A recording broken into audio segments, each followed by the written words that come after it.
Spring onions are best enjoyed when green and fresh. However, when left in the fridge or kitchen counter for too long, you can end up with something like this. A partially dried up spring onion bunch, which many will toss away into the trash. Have you ever wondered what you can do with a nearly dried up spring onion like this? I set up a series of simple experiments to find the best way to rescue dried up spring onions. I got some interesting outcomes and I'll share them in this video. Hello friends, welcome to Dr. Obi's Garden. I hope you enjoyed this video and learned something from it. First, I tried to see if the two bunches of spring onion could be revived with just water. I cut up a 500ml plastic water bottle into two.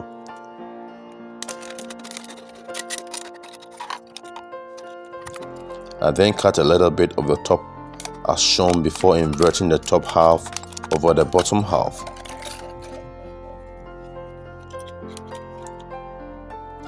This was then filled with clean water. For one of the spring onion bunches, I trimmed off just a little bit of the old roots and cut off most of the green top, leaving just a small portion of the green leaves. Part of the dried leaves were also left after trimming. The bunch was then suspended in water through the top half of the plastic bottle.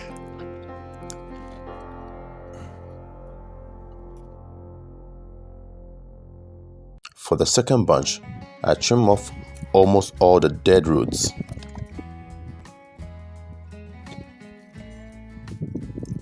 I also cut off the top green part and about half an inch of the white part. By cutting this way, all the dried out leaves were completely removed. This bunch was then suspended in water just as the first bunch.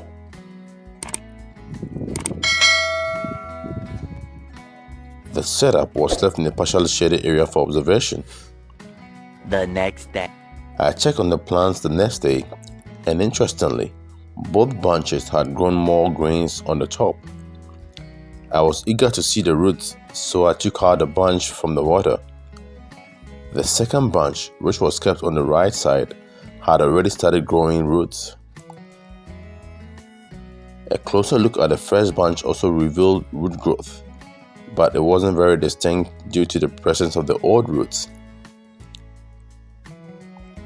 At this stage, there were no clear differences between the two bunches in terms of growth.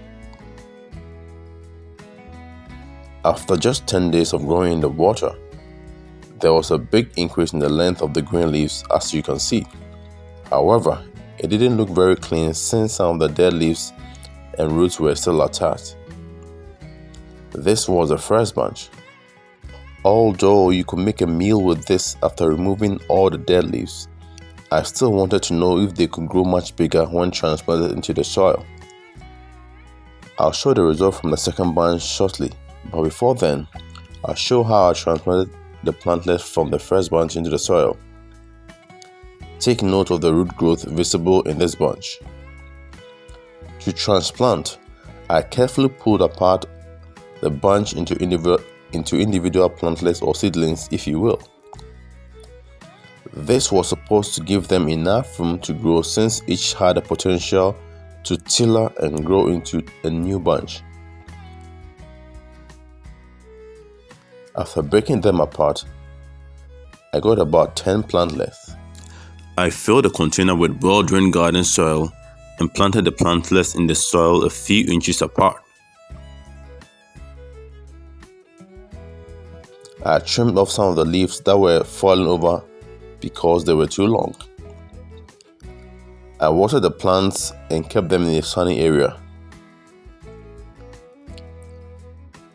Now let's check the second bunch. As you can see, it looks much cleaner and more attractive than the first bunch. It's also possible to use these in a meal.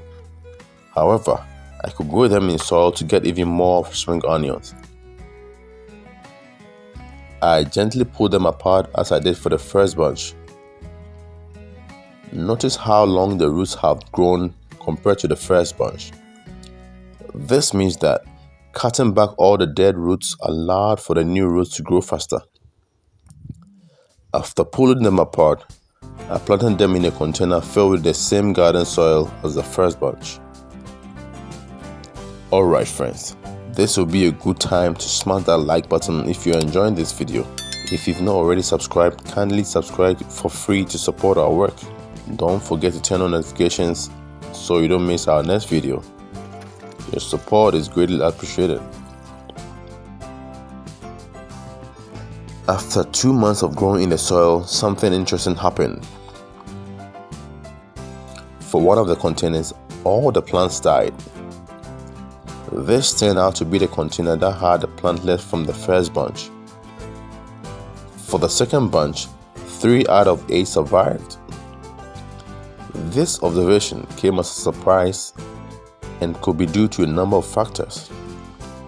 The first is that I didn't change the water during all the 10 days that the bunches stayed in the water before transplanting.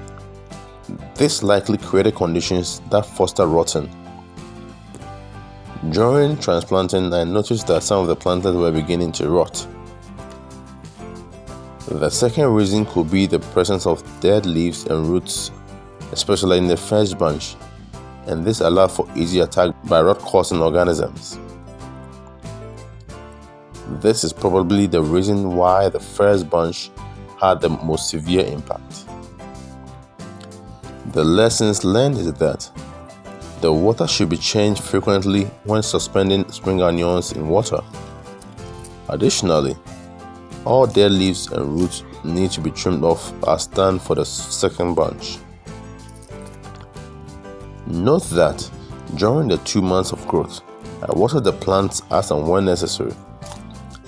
I also applied complete NPK fertilizer occasionally.